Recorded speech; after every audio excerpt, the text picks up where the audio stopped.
Alléluia. Amen. Je te salue dans les noms puissants de Jésus-Christ. Est-ce que tu peux saluer ton frère ou ta soeur qui est à côté parce que depuis que tu es venu, tu ne l'as pas salué. Communique la joie à ton frère, communique la joie à ta soeur. Que le Seigneur soit loué. Merci.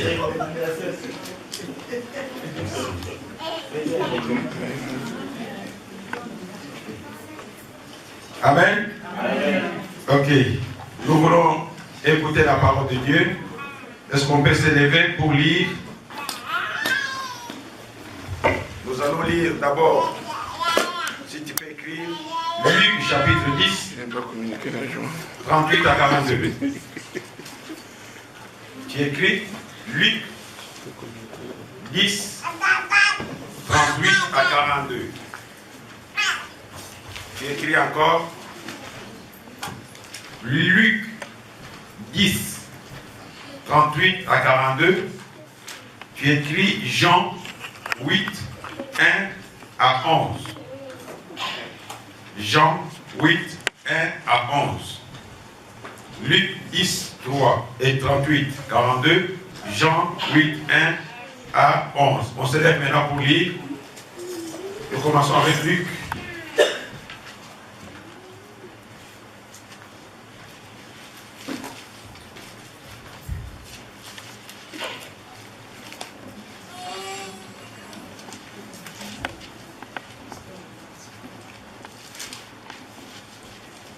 Comme Jésus était en chemin avec ses disciples, il entra dans un village et une femme nommée Marthe le reçut dans sa maison. Elle avait une sœur nommée Marie qui, s'étant assise au pied du Seigneur, écoutait sa parole. Marthe, occupée à divers soins domestiques, survint et dit: Seigneur, cela ne te fait-il rien que ma sœur me laisse seule pour servir? Dis-lui donc de m'aider. Le Seigneur lui répondit: Marthe, Marthe, tu t'inquiètes et tu t'agites pour beaucoup de choses. Une chose est nécessaire.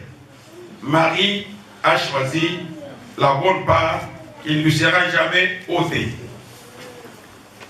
Nous allons dans Jean 10, 1, 11. Jean 8, 1, 11.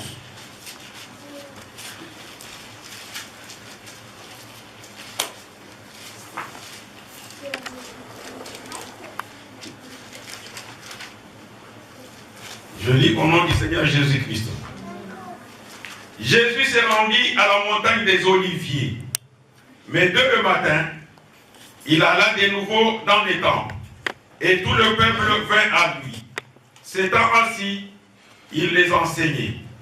Alors les scribes et les pharisiens amenèrent une femme surprise en adultère, et la plaçant au milieu du peuple, ils dirent à Jésus, « Maître, cette femme a été surprise en flagrant délit d'adultère.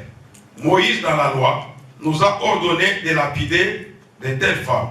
Toi donc, que tu dis ?»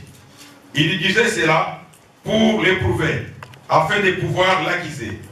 Mais Jésus s'étant baissé, écrivait avec le doigt sur la terre. Comme il continuait à l'interroger, il se releva et leur dit que celui de vous qui est sans péché jette le premier la pierre contre elle. Elle s'étant de nouveau baissée, il écrivait sur la terre.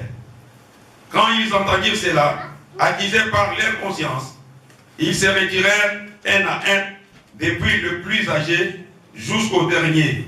Et Jésus resta seul avec la femme qui était au milieu. Alors s'étant relevé, la voyant et ne voyant plus que la femme, Jésus lui dit, « Femme, où sont ceux qui t'accusaient? Personne ne t'a-t-il condamné ?» Elle répondit, « Non, Seigneur. » Et Jésus lui dit, « Je ne te condamne pas non plus. Va et ne pêche plus. » Amen. Amen. On s'assoit. Notre thème d'aujourd'hui est intitulé « Le Seigneur te justifie parce que tu as choisi la bonne part. » Le Seigneur te justifie parce que tu as choisi la bonne part. Nous avons tiré dans le verset 42 de Luc 10 où le Seigneur a dit Marie a choisi la bonne part. Amen.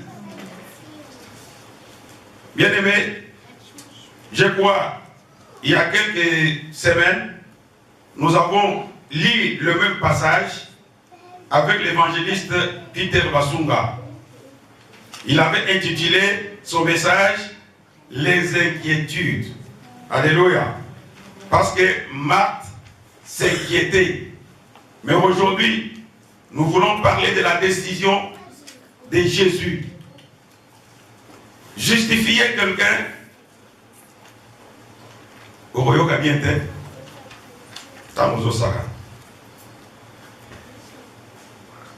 la justification ou justifier quelqu'un, c'est-à-dire lui donner raison pour quelque chose qu'on l'accuse. Justifier quelqu'un, c'est-à-dire par rapport à ce qu'on dit contre lui, tu dis que lui a raison. Si je vais te justifier, je te dis que tu n'as pas fait du mal, même si les gens t'accusent. Mais ici, nous ne parlons pas d'une justification humaine. Nous parlons de la justification de Jésus. Jésus peut te justifier malgré les accusations, malgré ce que le monde dit, malgré ce que les autres disent. Je vais dire à quelqu'un ce matin, ce que tu es, ce n'est pas ce que le monde dit, mais tu es ce que Dieu dit que tu es. Alléluia. Ici, on nous dit Jésus, très tôt le matin, il revenait du mois des Oliviers. C'est-à-dire que Jésus avait l'habitude de se détacher, d'aller prier à la montagne. Le matin, il revient, il est dans les temples, il enseignait. Il priait et il enseignait. Mais pour le cas de Marie et Marthe, Jésus était en déplacement. Il est entré dans le village où habitaient Marie et Marthe. Marie et Marthe, ce sont les deux sœurs de Lazare que Jésus avait ressuscité. Cette fois, c'était une visite. Marthe a décidé de recevoir Jésus dans sa maison. C'est-à-dire, Marthe vivait à la maison avec sa sœur Marie. Ils ont reçu Jésus. Bien aimé, recevoir Jésus, se recevoir la vie, recevoir les bénédictions, recevoir la grâce. Souvenez-vous quand Jésus est entré dans la maison de quelqu'un, de Zachée. Jésus a déclaré que le salut est entré dans ta maison. C'est-à-dire quand Jésus entre dans la maison de quelqu'un, le salut entre. Quand Jésus entre dans ta vie, tu as le salut. Quand Jésus entre chez toi, tu as la vie éternelle. Alléluia. Mais ici, il est entré dans la maison de Marthe. C'est Marthe qui était propriétaire. Elle vivait avec sa sœur, Marie. Jésus est venu. On l'a installé. On l'a reçu avec joie. Marthe a préféré s'asseoir au pied de Jésus. Pas à côté. Mais elle est assise au pied de Jésus. Elle écoutait la parole. Parce que Jésus a enseigné. Ça c'est Marie. Mais Marthe, elle s'est préoccupée à préparer, c'est-à-dire à arranger quelque chose pour le Seigneur. Qui fait mieux? C'est celui qui écoute la parole ou celui qui prépare pour l'étranger qui entre à la maison? Point d'interrogation. Marthe prépare à manger, mais Marie écoute la parole. En lisant ce texte, je peux comprendre qu'il y avait un conflit entre Marthe et Marie. C'est-à-dire Marie n'aidait pas sa sœur au travail. Alléluia. Vous savez, quand il y a des filles à la maison, il y a des problèmes. Ou des femmes. Si celui-ci lave les assiettes, elle voudrait que l'autre balaye la maison. Elle ne veut pas faire les deux. Donc ça montre qu'il y avait conflit avant. Mais Marthe a préféré montrer soit la mauvaise foi ou le mauvais comportement de sa sœur en présence de l'étranger. Ce qui est mauvais. Alléluia. Même si vous avez des différends entre vous dans votre maison, quand il y a un étranger qui vient, faites semblant. Alléluia. Même si ton mari t'avait giflé, tu es en train de pleurer, on sort à la porte, tu essuies des larmes, tu fais des efforts pour essayer de sourire. Alléluia. Pourquoi? Pour que l'étranger qui vient ne sache pas que vous avez des problèmes. Mais quand vous restez avec votre caractère, même quand l'étranger est là, ça ne va pas. Alléluia. Marthe vient. Il trouve que Jésus-Christ est en train d'enseigner, d'y parler, et que sa sœur écoutait la parole. Elle vient et dit, Seigneur, ça ne te fait pas mal que moi je travaille seul et que ma sœur est assise ici. Tu ne peux pas lui dire de venir m'aider. Alléluia. Est-ce que Jésus était venu pour trancher les problèmes? Est-ce que Jésus était venu pour enseigner que Marthe travaille? Non, Jésus est venu parce que vous l'avez reçu. Peut-être qu'il passait, vous avez dit, Seigneur, entrez dans notre maison. Alléluia. Voyez le caractère de Marthe. Marthe est une accusatrice, parce qu'elle est Marthe. Alléluia. Elle a accusé sa sœur. Deuxième caractère, elle a montré devant Jésus que sa sœur ne l'aide pas. Alors que c'est une situation qu'ils peuvent arranger eux-mêmes. Je voudrais te dire une chose. même dans la maison. Celui qui accuse n'a toujours pas raison. Alléluia. L'enfant qui accuse, souvent l'enfant qui vient accuser, c'est lui qui a tort. Mais cette fois-là, Marthe avait quand même raison. Parce que quand vous accueillez quelqu'un à la maison, qu'est-ce qu'il faut faire? Il faut préparer vite. C'est vrai, non? Mais il faut laisser l'étranger seul. Ou il faut que quelqu'un l'accompagne. Est-ce que Marthe ne pouvait pas comprendre que pendant qu'elle travaille, sa sœur peut rester avec l'étranger pour le mettre à l'aise?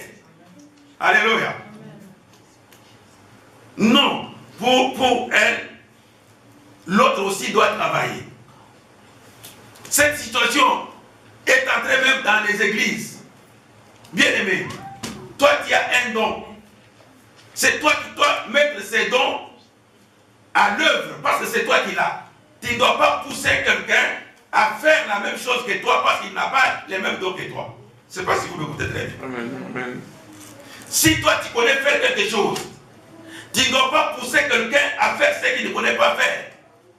Tu dois le faire avec joie et avec zèle. Alléluia. Mais Marthe, pour elle, sa sœur aussi doit travailler. Parce que quand ils auront la bénédiction de Jésus, ils auront tous la bénédiction parce que Jésus aura mangé dans leur maison. Il vient accuser sa sœur. Moi je travaille, ma sœur est là, elle ne fait rien, et toi aussi tu le regardes. Il rentre même Jésus. Il dit, ça ne te fait pas mal. Jésus regarde. Marie n'a pas répondu. Quand vous lisez jusqu'à la fin, Marie n'a pas ouvert sa bouche pour parler. Un bon caractère, l'humilité, le respect. Je comprends que Marthe était plus âgée que Marie. Marie ne pouvait pas répondre à sa sœur.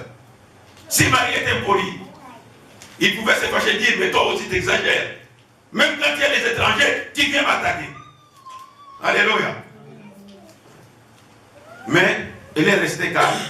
Et c'est Jésus qui parle à sa place. C'est Jésus qui la justifie. Jésus dit, Marthe, tu t'inquiètes et tu t'agites pour beaucoup de choses. Est-ce qu'il t'a dit que moi j'ai faim? Alléluia. Qui t'a dit que je suis venu pour manger? C'est peut-être pour sauver Marie que je suis entré dans cette maison. C'est peut-être pour vous. Est-ce que je suis venu vraiment pour manger? Tu t'agites pour des choses. Vous savez, Jésus avait toujours dit à ses disciples et à tout le monde, ma nourriture, c'est faire la volonté de mon Père. Alléluia. La nourriture du Seigneur. C'est ainsi qu'il dit, toi qui t'agites et tu t'inquiètes, mais ta sœur a choisi une bonne part qui ne lui sera jamais ôtée. La nourriture que tu vas préparer, quand nous allons la consommer, elle sera jetée. Mais la parole de Dieu que Marie est en train d'écouter, c'est une parole qui va la régénérer, la sauver et lui donner le salut. Alléluia. Jésus-Christ a justifié Marie. Et Jésus peut te justifier aussi. J'ai lu dans Romains, chapitre 8, le verset 33, la parole te déclare,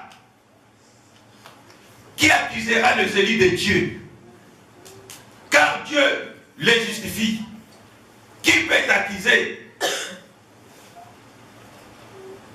Le monde n'a pas le droit de t'accuser parce que tu as quelqu'un qui te justifie. Jésus est avocat. Alléluia. Marthe est venue accuser sa sœur.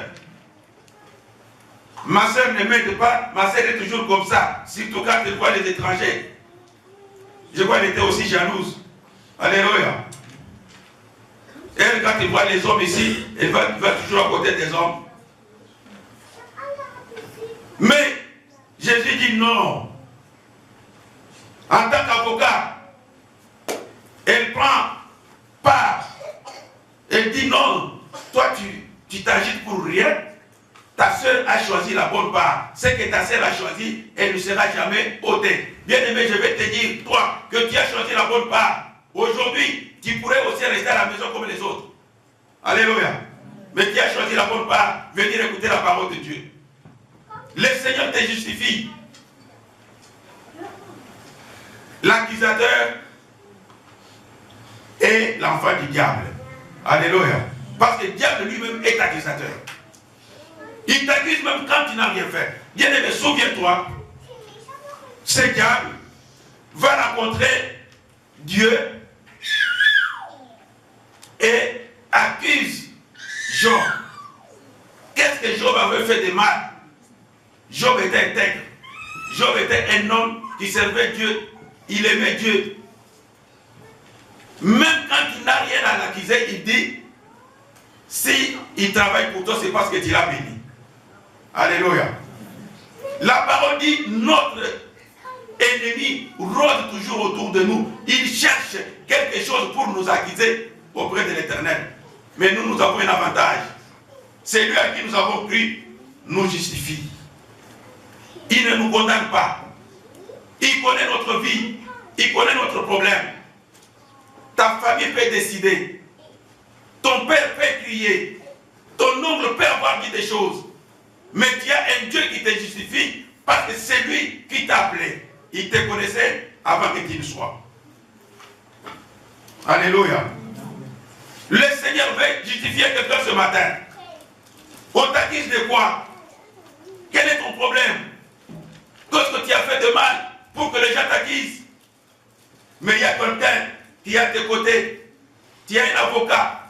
L'avocat auprès du Père. Il intercède pour toi. Il sait que tu es son fils. Il t'a cherché. Tu l'as connu. Et il est avec toi tous les jours. Marie n'a pas parlé. Marie n'avait pas besoin de répondre à sa sœur. Mais Jésus-Christ a pris la place. Bien-aimé, tu étais condamné par ton péché. Tu étais condamné parce que tu as fait du mal. Tu as été accusé de quelque chose. Mais le Seigneur a pris ta place. Alléluia. Il a accepté de clouer ton péché à la croix. Il a accepté que tu sois pardonné de tous les péchés. Et il t'a connu. Et il t'aime. L'amour du Seigneur est manifeste. Jésus-Christ qui n'a rien fait, accepte de prendre ta place.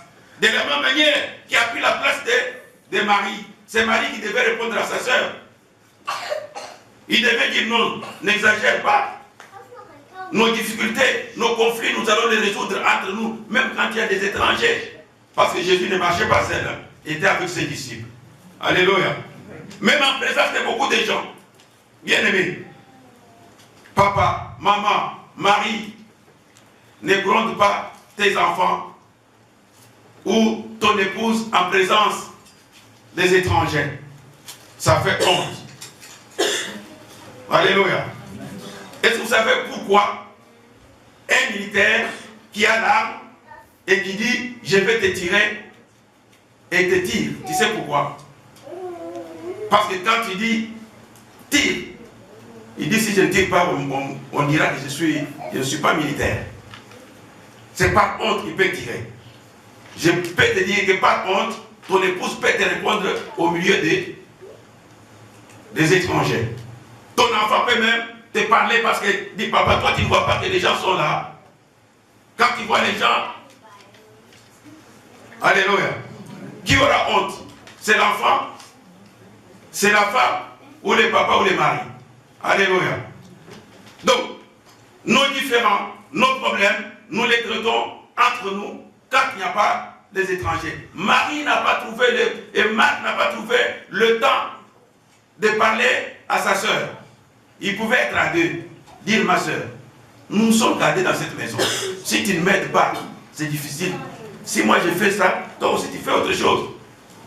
Si moi je coupe les légumes, toi aussi tu laves les assiettes. Et il comprendra bien. Alléluia. Bien aimé, je vais vous donner un petit témoignage. Moi, j'étais trop brutal. Alléluia. Le Seigneur est tellement bon qu'il sait changer des gens.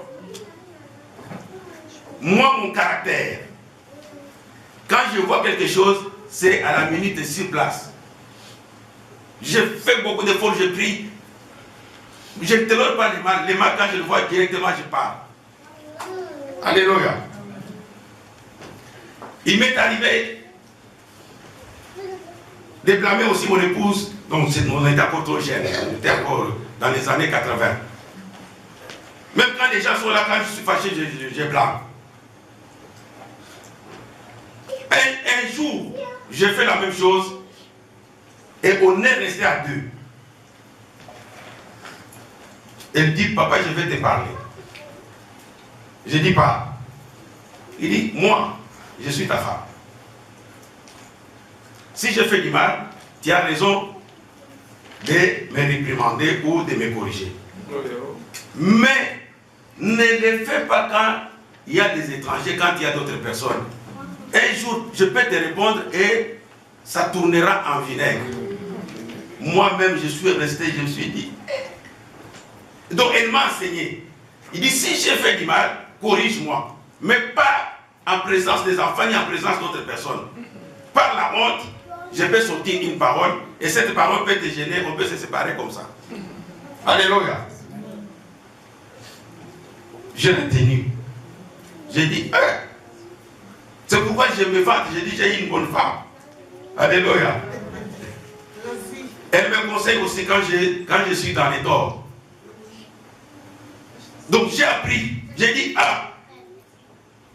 donc même un enfant, quand il a fait du mal, même quand il a des amis, on les laisse.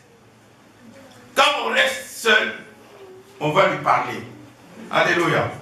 On va lui dire, voilà ce qu'il faut, ce qu'il faut, ce qu'il faut. Marie n'a pas pu faire cela. Marthe n'a pas pu faire ça. Marthe a dit sa soeur en présence des étrangers. Ça fait mal. Marie est restée triste, mais elle n'a pas parlé. Un bon caractère. Le caractère d'un enfant de Dieu. Alléluia. Et l'enfant de Dieu est humble.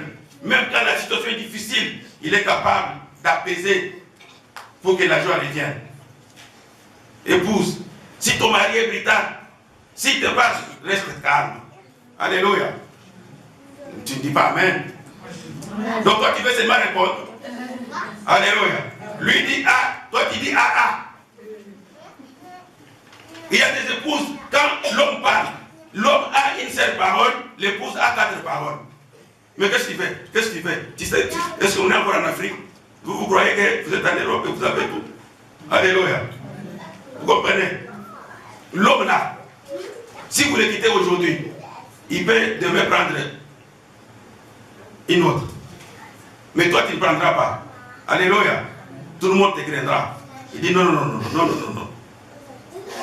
Donc, que nos paroles soient moins nombreuses. Cet enseignement nous montre le caractère que nous devons avoir devant celui qui est plus fort que nous et plus âgé que nous, celui qui a le pouvoir sur nous. Marthe avait le pouvoir sur Marie parce que Marie habitait dans sa maison. Si Marie parle, tu peux dire comme ça, prends tes bagages, va te débrouiller ailleurs. Alléluia. Mais Marie dit, qu'est-ce que je vais faire? Je suis chez elle.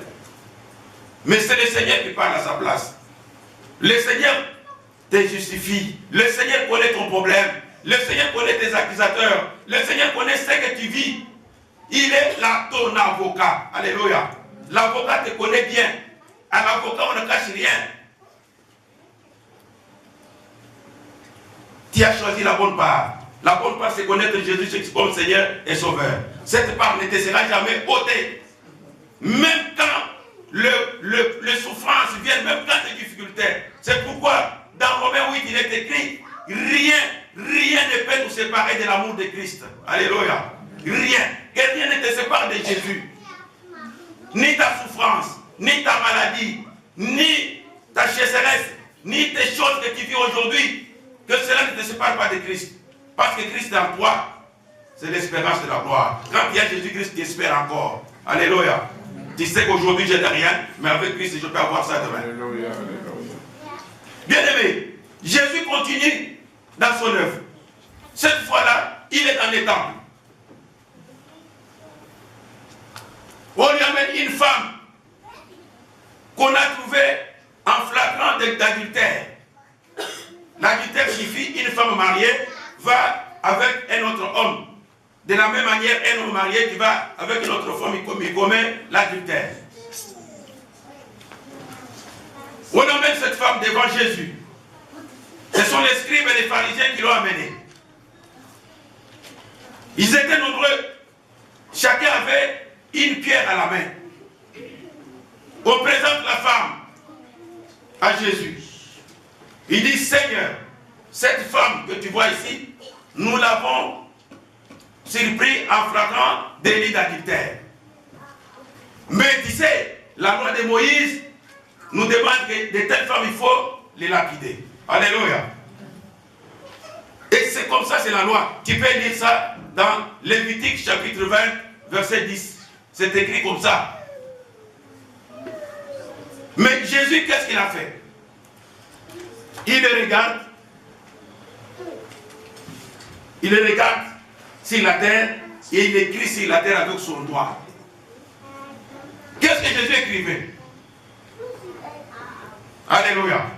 Qu'est-ce que Jésus écrivait sur la terre? Avec son doigt.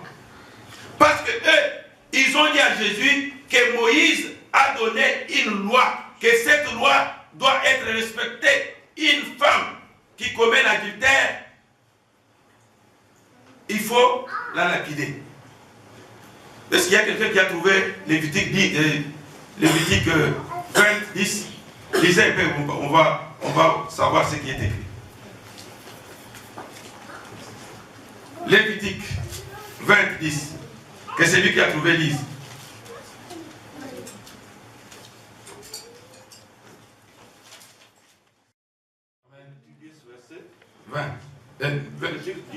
Verset 10.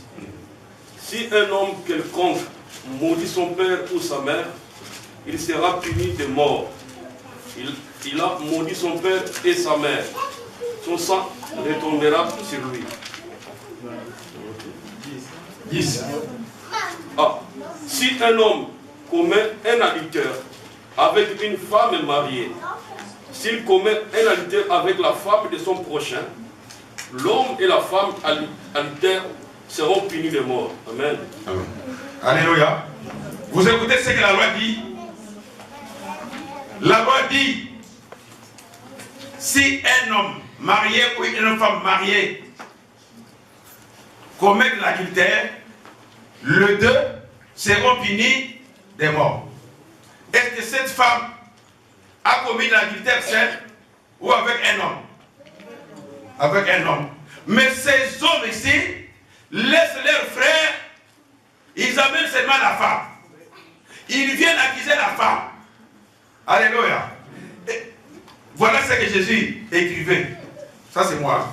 Quand il a écrit sur la terre, il a écrit Lévitique 20, 10. Et ces gens-là, regardez, ils ont dit l'homme et la femme doivent être lapidés. Mais pourquoi eux, ils ont amené seulement la femme, ils ont laissé l'homme? Quelle injustice! L'homme, il a fui. Alors, si l'homme a fui, laissez aussi la femme fuir. Alléluia. Ils ont amené la femme, ils sont venus avec colère, ils disent Seigneur. Mais la parole de Dieu dit, il disait cela pour l'accuser. Si Jésus allait dire, allez lapider, il dit mais, oui non, pourquoi doit lapider seulement la femme? Il cherchait les moyens pour l'accuser. Vous savez, Jésus dit, il est venu pas pour détruire le loi de Moïse, mais il est venu pour les rendre encore efficaces. Alléluia. C'est-à-dire, cette loi doit être très bien appliquée.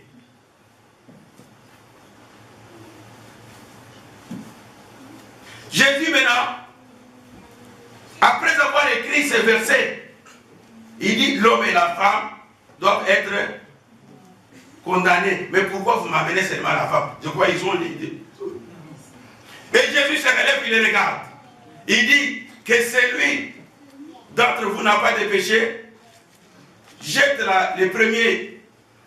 Donc il autorise maintenant, vous pouvez lapider la femme. Mais seulement si vous n'avez pas de péché. Alléluia. Bien-aimés, les chrétiens, les enfants de Dieu, croient que le péché, c'est seulement l'adultère. L'adultère, c'est la même chose avec le vol. L'adultère, c'est la même chose avec les mensonges. L'adultère est le frère et la sœur de la calomnie. Alléluia.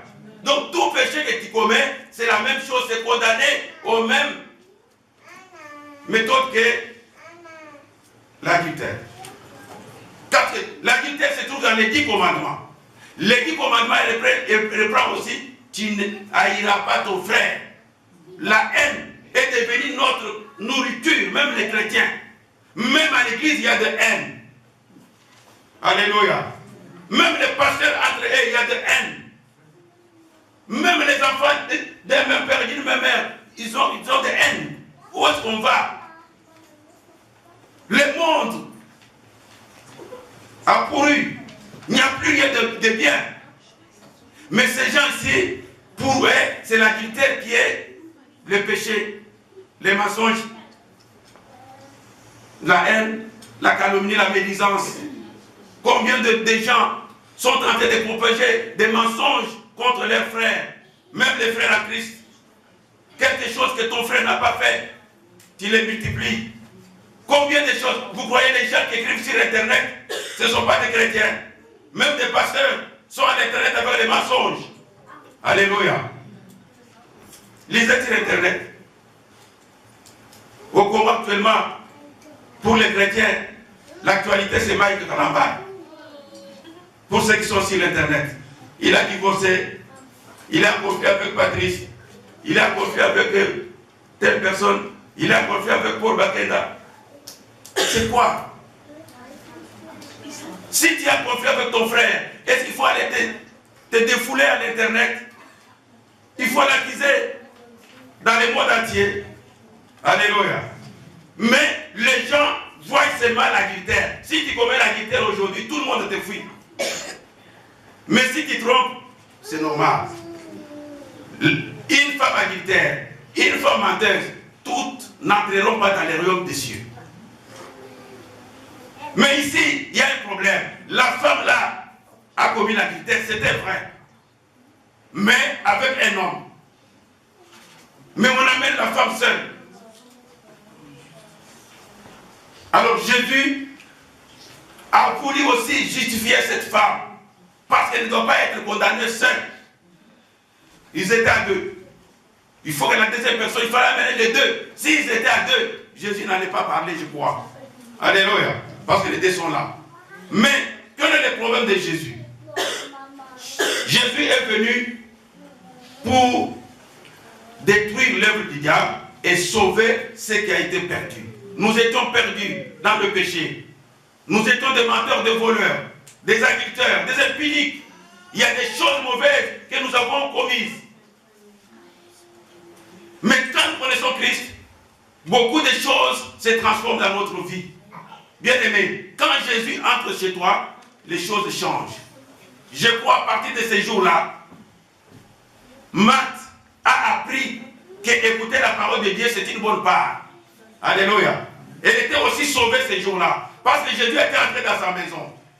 Aujourd'hui, Jésus veut entrer chez toi. Il veut entrer dans ton cœur. C'est pourquoi l'Apocalypse dit, Jésus-Christ est à la porte de ton cœur, il frappe. Que celui qui l'ouvre, il entre. Il veut entrer comme il est entré chez Marthe. Pour sauver Marthe de sa haine contre sa sœur. Des accusations contre sa sœur. Lui apprendre qu'il y a des choses qui doivent se passer entre des personnes arrangées. Les accusateurs de la femme adultère. Quand Jésus a dit que celui qui n'a pas de péché, jette le premier la pierre. Jésus s'est encore baissé pour écrire. Qu'est-ce qu'il a écrit à la fin? Il dit, Boyoker. Alléluia. Il a donné les versets et il écrit encore. Il justifie la femme. Quand il se relève, tout le monde est parti. La parole dit, du plus âgé jusqu'au dernier. C'est-à-dire, le chef dit, quand les chefs partent, les suivants, la femme est restée avec Jésus. Jésus regarde la femme et lui demande, où sont ceux qui t'accusaient, qui t'ont condamné? La femme dit, ils sont partis. Est-ce qu'ils t'ont condamné? La femme dit non. Il dit, moi aussi je ne te condamne pas. Mais, va, ne pêche plus. Alléluia.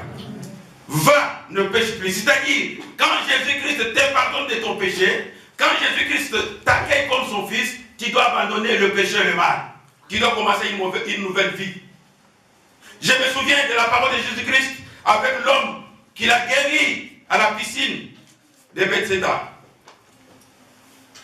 Cet homme était à la piscine, n'avait personne pour le jeter dans l'eau quand l'eau était agitée par l'ange. Jésus est venu, il lui demande, tu veux être guéri? L'homme pouvait dire, oui, je vais être guéri. Mais il lui dit, je n'ai personne pour me jeter dans la piscine quand l'eau est agitée. Je n'ai personne. Mais si tu n'as personne, tu as Jésus. Si ton frère ne peut pas t'aider, Jésus va t'aider. Alléluia. Si le monde t'a rejeté, Jésus est avec toi. Ne souffre pas de rejet. Ne souffre pas de ce que tu manques. Tu as le roi de roi qui est capable de te rétablir dans tes droits. Parce qu'il a pardonné ton péché avant que tu ne sois. Avant qu'il te connaisse, lui te connaissait avant. Alléluia. Il a dit à cet homme, quand il l'a rencontré dans les temple, parce que cet homme, quand Jésus l'a guéri, il ne savait pas que c'est Jésus qui l'avait guéri. Il est allé dire qu'un homme est venu, il m'a dit que je prenne mon lit et que je marche. Il dit, c'est qui? Il dit, je ne connais pas, il m'a dit seulement. À l'église, il y a aussi des gens qui ne connaissent pas Jésus. Ils savent seulement que je vais à l'église. Alléluia. Il faut connaître celui qui t'aime, celui qui te connaît, celui qui te fait du bien. Si quelqu'un t'a fait du bien, tu vas demander son nom, tu vas demander son adresse, tu vas demander où est-ce qu'il reste. Un jour, tu peux aussi les visiter. Alléluia. Quelqu'un qui t'a fait du bien, il reste ton ami. Le même jour-là, il reste quelqu'un de plus important. Tu as son adresse. Quelques mois après, bonjour mon frère. Je me souviens toujours de ce que tu m'avais fait. Mais cet homme ne connaissait pas que c'est Jésus qui l'avait guéri. Mais heureusement, Jésus l'a rencontré dans les temps. Il dit, mais c'est cet homme. Oh, toi tu l'appelles cet homme. C'est Jésus. Il dit, Jésus l'appelle. Il dit, maintenant tu es guéri. Hein? Fais attention. Ne pêche plus. Parce que si tu pêches, il t'arrivera une maladie plus grave que celle-ci. Alléluia. Alors, la même chose. Il a dit à la femme, va, mais ne pêche plus. J'ai dit qu'à partir de ce jour-là, cette femme a compris qu'il y a un sauveur, qu'il y a un avocat. Jésus joue des rôles dans notre vie. Pendant ce temps, il est notre avocat. Parce qu'il plaide pour nous. Il est auprès du Père. Quand nous prions, il dit, Seigneur, fais pour ça pour mon frère, pour mon fils. Mais il y aura un jour où il reviendra comme juge. Alléluia. Jésus, quand il reviendra comme juge, comme il était ton avocat, tu n'as rien à tromper. Alléluia. Parce qu'à l'avocat, on dit la vérité. S'il y a des avocats ici, il y a quelqu'un qui a fait les droits. Dans le rôle de l'avocat, quand tu vas chez l'avocat pour qu'il plaide pour toi, tu dois lui dire la vérité. Comment tu es venu en erreur? Lui, tu vas lui dire la vérité. Et lui va te dire comment tu vas tromper. Alléluia. Lui connaît la vérité, il connaît les lois, il te donne les moyens que tu vas dire. Il te conseille même de fabriquer une histoire à partir de ce qui se passe dans ton pays. Et cette histoire, quand tu vas parler, il est là. Il te défend aussi dans ton mensonge. Alors il connaît que c'est des mensonges. Alléluia. Mais les jours de cet avocat, tu le trouveras au barreau comme juge. Il dit, oh, Pierre, tu es là. Quand tu le vois seulement, tu peux dire, non, c'est fini, j'abandonne ça, je pars. Parce que tout ce que tu vas dire, il va te contredire. Alléluia. Comme il connaît tout, autant sortir rapidement. Parce que quand tu es là, il peut déjà appeler la police pour qu'on t'arrête immédiatement. Vous comprenez? Donc Jésus-Christ viendra comme juge. Mais qu'est-ce qu'on peut faire? Il nous a déjà montré la voie. Il a dit à cette femme, ne pêche plus. Il la justifie et lui donne des conditions. Bien-aimés, nous sommes enfants de Dieu. Nous connaissons Dieu par Jésus-Christ qui nous a appelés. Il nous justifie. Il dit non, nous n'avons pas péché. Il dit non, les péchés sont pardonnés. Mais un jour, il reviendra pour juger le monde. Alléluia. Même nous, et la parole de Dieu dit, le jugement commencera par la maison de Dieu. Si nous sommes jugés sévèrement, mais ceux qui sont à l'extérieur, ils seront de la poudre. Bien-aimés, notre message d'aujourd'hui, sur Marthe et Marie, Jésus, et aussi sur la femme adultère. Jésus-Christ est le maître de tout. Jésus-Christ, s'il décide, personne ne peut le contredire. Il t'appelle fils. Il t'appelle fille. Si tu es fils du roi des rois, sache que tu ne manqueras de rien. Il est ton Dieu, ton Seigneur. Il te justifie tout ce que le monde peut dire, tout ce que les gens peuvent déclarer, toute malédiction qui peut être prononcée contre toi n'aura pas de fait parce que lui t'a justifié. Tout ce que Marthe a dit, Jésus a balayé. Tout ce que ces accusateurs de la femme adultère ont déclaré, Jésus a balayé. Et la femme adultère a été justifiée, ainsi que Marie, la sœur de Marthe. Toi aussi, tu seras justifié par le Seigneur. Garde la parole des vies, sois le véritable serviteur, marche dans la crainte de l'Éternel, et le Seigneur sera avec toi. Que le Seigneur te bénisse abondamment. Amen.